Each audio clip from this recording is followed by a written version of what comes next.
Hello friends, I am Pavan Kumar, BTech second year student. और आज के इस वीडियो में बहुत इंपॉर्टेंट वाले हैं, क्योंकि इस वीडियो में हम लोग बात करने वाले यूनिट 2 ES 301 के मोस्ट इंपॉर्टेंट क्वेश्चन के बारे में। तो पहला क्वेश्चन है, explain energy flow in an ecosystem with Lindeman 10% law with need diagram. तो इसका डेफिनेशन बोलता है कि energy flow is the transfer of energy from one trophic level to another in an ecosystem through food chains and food web.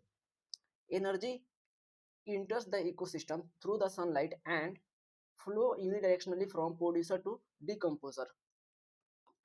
यानी energy flow का मतलब ही होता है कि एक ट्रॉपिक लेवल से दूसरे ट्रॉपिक लेवल तक एनर्जी का ट्रांसफर होना, जैसे कि प्लांट से हर्बीवोरस और हर्बीवोरस से कैर्निवोरस होता है और कैर्निवोरस से डिकम्पोजर तक एनर्जी जाती है। तो ये फ्लो जो होता है किसके थ्रू होता है? फूड चेन और फूड वेब के थ्रू ही होता है। और एनर्जी हमेशा यूनिडायरेक्शनल होता है, यानी एक ही डायरेक्शन में फ्लो करते रहती है।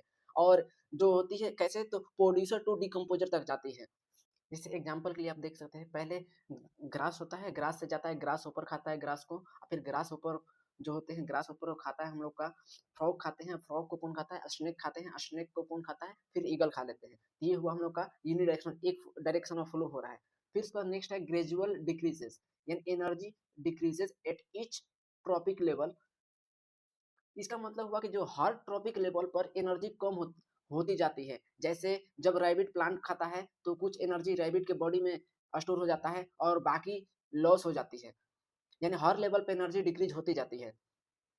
सन एज सोर्स, यानी solar energy is the ultimate source, यानी जो सूर्य है वो सबसे बड़ा, सन जो है एनर्जी का सबसे बड़ा सोर्स होता है। जैसे प्लांट से सनलाइट एब्जॉर्व करता है, जो प्लांट है सनलाइट को एब्जॉर्व करता है और फोटोसिंथेसिस मतलब प्रकाश संश्लेषण की प्रोसेस को कंप्लीट करता है और अपना भोजन मतलब एनर्जी बनाता है।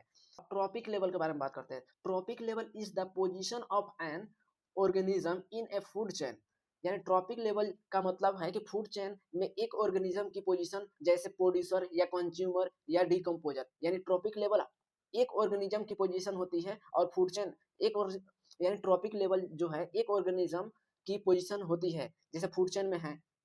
अब बात करते हैं इसके ट्रॉपिक लेवल के बारे में। तो ट्रॉपिक लेवल में सबसे पहले आता है प्रोड्यूसर, यानी इसको T1 से हम लोग डिनोट कर दिए। तो इसमें आता है ग्रीन प्लांट्स, अलगाई यानी autotrophs capture solar energy through photosynthesis.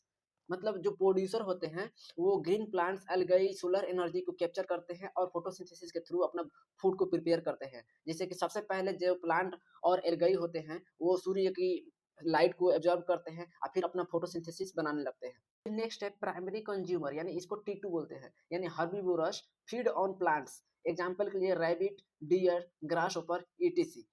यानी जो प्राइमरी कंज्यूमर होते हैं हर्बीवोरस, जो प्लांट खाते हैं सिर्फ, जो हर्बीवोरस होते हैं जो प्लांट खाते हैं। एग्जांपल के लिए जैसे रैबिट हो गए, डियर हो गए, ग्रासहोपर हो गए, यानी ये वो एनिमल है जो सिर्फ पौधे पे डिपेंड रहते हैं, यानी पौधे को अपने भोजन के रूप में ग्रहण करते हैं।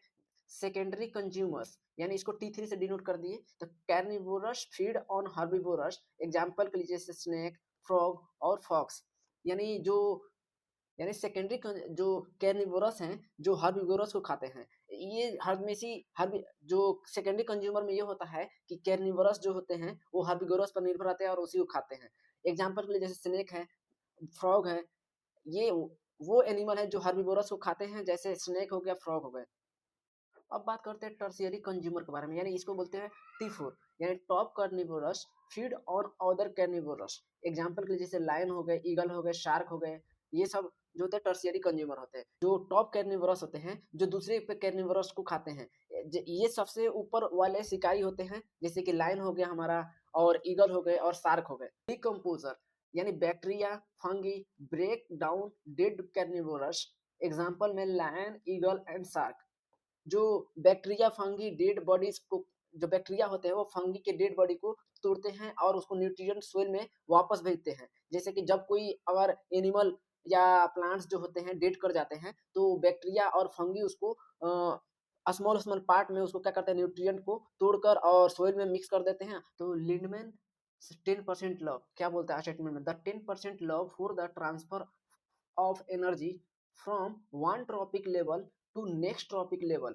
It was introduced in 1942 by Raymond Lindman. According to this law, 10% of the energy at each level is passed on the next level 90% is used by metabolism and heat. Raymond Lindeman जो थे वो 1942 में इस energy flow diagram को बताए थे कि जो एनर्जी ट्रांसफर होती है एक ट्रॉपिक लेवल से होकर दूसरे ट्रॉपिक लेवल तक ट्रांसफर होती है। तो उन्होंने बोला था कि सिर्फ 10% एनर्जी अगले लेवल तक जाती है, बाकी 90% एनर्जी जो होता है वो मेटाबॉलिज्म और हीट के रूप में क्या होता है, लॉस हो जाता है। यानी जो जब एनर्जी लेवल दूसरे लेवल तक जाती है तो सिर्फ 10% ही ट्रांसफर होता है, बाकी सब लॉस हो जाता है। यानी इसमें बताया गया डायग्राम में कि जो सन से एनर्जी आती है सबसे पहले किसमें आती है, प्रोड्यूसर में आती है। तो प्रोड्यूसर में 100% होता है हम लोग का, तो 10,000 हम लोग का क्या हो जाएगा, जूल में हो जाएगा। फिर उसके बाद प्रोड्यूसर से हम लोग को जो प्राइमरी कंज्यूमर को मिलता है, तो प्राइमरी कंज्यूमर जाता है तो उसमें क्या हो जाता है, 10% हो जाता है, यानी 1000 जूल हम लोग का शेष बच जाता है। फिर उसके बाद सेकेंडरी कंज्यूमर में, उसके बाद किस में जाता है, सेकेंडरी कंज्यूमर में। तो इसमें क्या होता है कि 1% बचता है, इसका मतलब 100 जूल हम लोग के पास एनर्जी बचा रहता है प्राइमरी कंज्यूमर के लिए, फिर मतलब सेकेंडरी कंज्यूमर के लिए। फिर नेक्स्ट में है टर्शियरी, सेकेंडरी के बाद बचता है टर्शियरी कंज्यूमर। टर्शियरी कंज्यूमर में जब एनर्जी जाती है तो 0.1% बच जाती है, यानी 10 जूल। यानी 90% जो एनर्जी है हम लोग का यहाँ से लेकर प्राइमरी कंज्यूमर से लेकर टर्शियरी कंज्यूमर तक एनर्जी, 90% जो एनर्जी होती है वो प्राइमरी कंज्यूमर से लेके टर्शियरी कंज्यूमर तक इन्वायरमेंट में एनर्जी लॉस हो जाती है, और जो 10% एनर्जी होता है वही ट्रांसफर हो पाता है, सिर्फ ओनली 10%। अब इसके सिग्निफिकेंस ऑफ 10% लॉ, यानी 10% लॉ का सिग्निफिकेंस क्या होता है। तो सबसे पहला है explain why food chain are short, यानी 3 to 5 लेवल मैक्सिमम। तो इसमें जो होता है फूड चेन शॉर्ट होती है 3 से 5 लेवल तक मैक्सिमम होती है, क्योंकि एनर्जी हर लेवल पर कम होती जाती है, तो इसलिए फूड चेन हम लोग का शॉर्ट होते जाती है। अब pyramid of energy structure to justify, यानी जो एनर्जी का पिरामिड स्ट्रक्चर होता है वो जस्टिफाई करता है कि हर लेवल पर एनर्जी कम होती जाती है।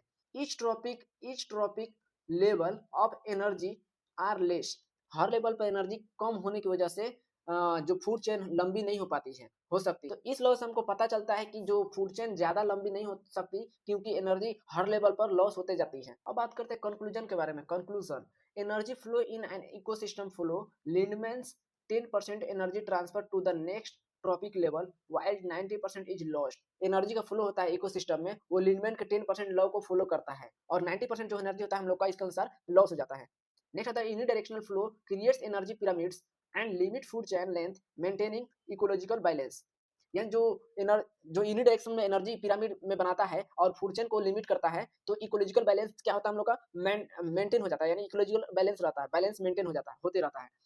तो ये लॉ इकोसिस्टम के बैलेंस बनाए रखने के लिए होता है। तो अगर आपको ये वीडियो अगर अच्छी लगी हो तो लाइक करें, सब्सक्राइब करें, और मेरे चैनल को अपने कॉलेज ग्रुप में जरूर शेयर करें। Thank you.